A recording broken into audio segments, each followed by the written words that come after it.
We're going to identify the poses, if we can put them in the sequence in the order in which we experience them. Okay.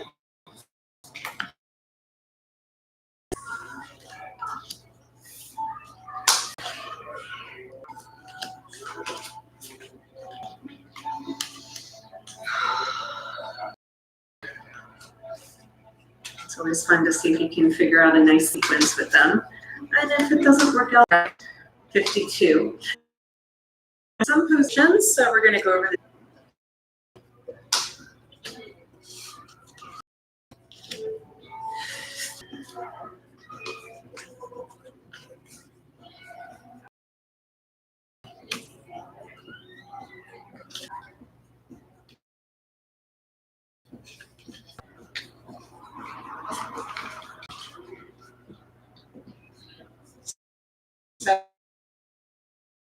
Let's see how many cards they have. I have 29. 29, excellent. I have 24. Yeah. How many do you have?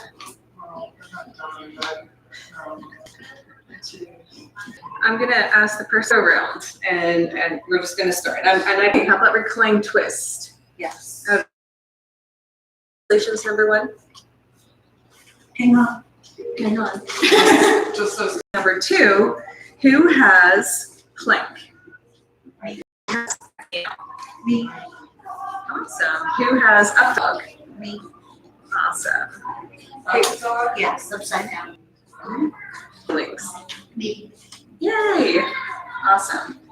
So you know, Deborah? Yeah, I just didn't finish. Take your time. What was before up dog? Well, there's down dog, there's up dog. What did you say before? Oh, cat's meow. Cat's meow. Picking the pretty poses because they're minutes over. But who has star? Okay. Yes. Yes. Ladle. Yes. Awesome. So that was all. All right. Child's pose. Oh, child's pose. Yes. Try to put them in order so you can see them. Okay. Extended leg twist. Club 4. Yes. Yes. Awesome. Oh, we missed a couple. I'm sorry. Flying monkey. Okay. Okay. And then we have bow, part 8. Tell me to slow down if you need. Yes. I'm really lost. Take your time. So we're on 4. So swagger, child's, extended leg twist, bow, skydiver, butterfly. Heart 5. Skydiver. Mhm. Where is, yeah, E, dancing Shiva. So these are stars. Star 1, hummingbird, flying arrow, and then Hanuman, which is actually legs. So I put it in club 3. I'm adding cocoon because we are going to cocoon. So that's club 1. Can you go through that last row again? Mm-hmm. So dancing Shiva is star 1. Hummingbird is star 8. Flying arrow is star 12. Okay. And then Hanuman is club 13. 5, including cocoon, my dear. Upside down dog. Yeah, but that's a different variation. If you look at that pose, but that was, Floating Buddha. Did you say that? I don't have floating Buddha in my deck, but that is definitely one. Floating Buddha. In which row? 3. Recline twist. Yeah, we did that. We said recline twist is in number 1. And did you say chillaxin? So I don't have chillaxin in my on the card. 2 clubs. Yeah, so 2 clubs goes before swagger. Thank you. 3. It's like the last one there. Really good. I had the Happy Buddha we haven't done yet. oh, we didn't? Yeah, we do floating Buddha, but we didn't do any inversions yet, so not yet. We're gonna grab our phones and we're gonna take a picture so we can practice and use our cards as part of our practice.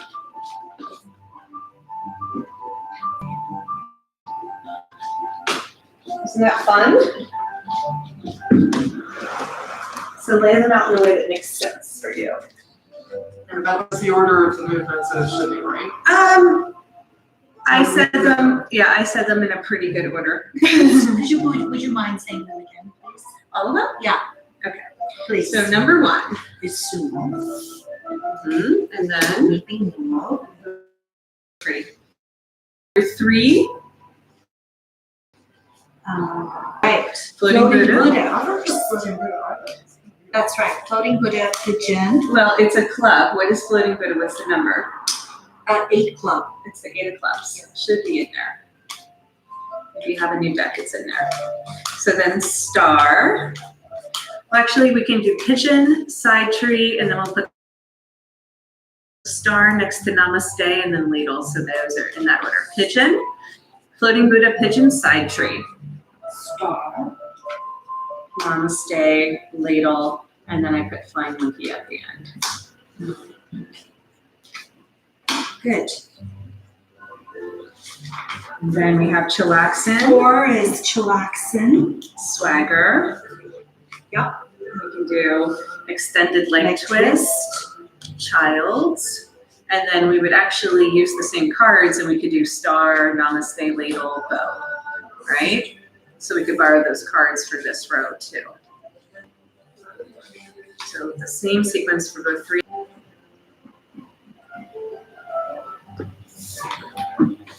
Does that make sense? Yeah. Okay, great. And then pictures, so you have it for your practice. And then we always end with cocoon. So for 4B, do butterfly, dancing Shiva, hummingbird, flying hoarding. Just like to use the bathroom if you need to. So yeah, we're just reviewing what we did today, and then we're gonna get into the swing and do some practice. So you're welcome to practice with us. Erica was just here, but she needed to go home and rest. So yeah, so you can take that swing for the training. So she went. I know, it's been too long. So this will be fun. So yeah, so that's a good way to use the cards, to lay them out like this. You can also just shuffle them in any order, put the cards out, kind of like a tarot deck, and then practice that sequence, 5 or 6 cards and see how it goes, or put together your own flow. But it's also a great way when you work with someone is to bust out the cards afterwards if they have a swing that they can take home. And they're welcome to practice those 5 or 6 poses that you take a picture, right, to remember the poses. Really nice. So what we're going to do is go ahead and put our cards away, restorative sequences. So put them away in whatever order makes sense for you. Sometimes it's nice to keep them in this order, and sometimes you can just, shuffle them and try to see if you can find it again later. Make a little game out of it. Okay. So I would like to go over 3B between now and 5:30, and that's my only agenda. 3B. 3B, I call it the half Buddha sequence. It's using 1 leg loop instead of 2. So we have 1 foot on the ground, like 1 foot in sumo and 1 foot in floating Buddha. It feels so good. Thank for you. some reason. Which feels amazing. And so I use that quite a bit for hip therapy, hip and legs. So I wanted to show you that as part of the AerialYoga program.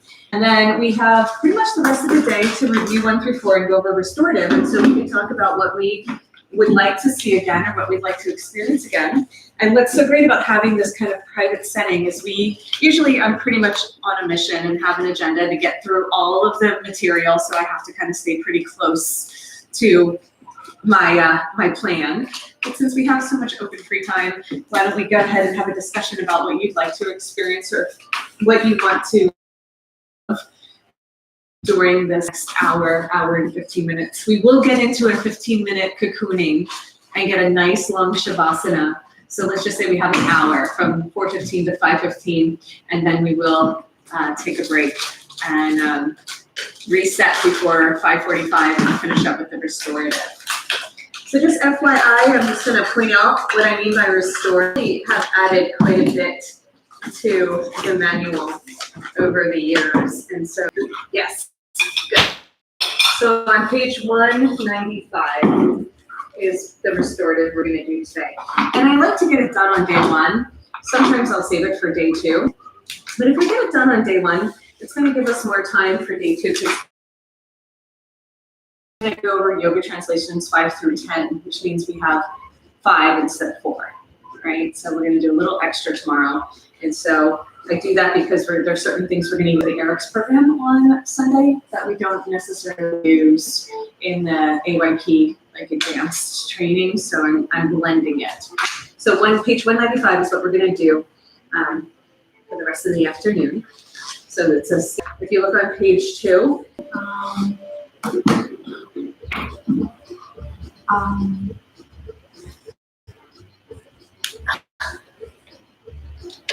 I felt that the for me,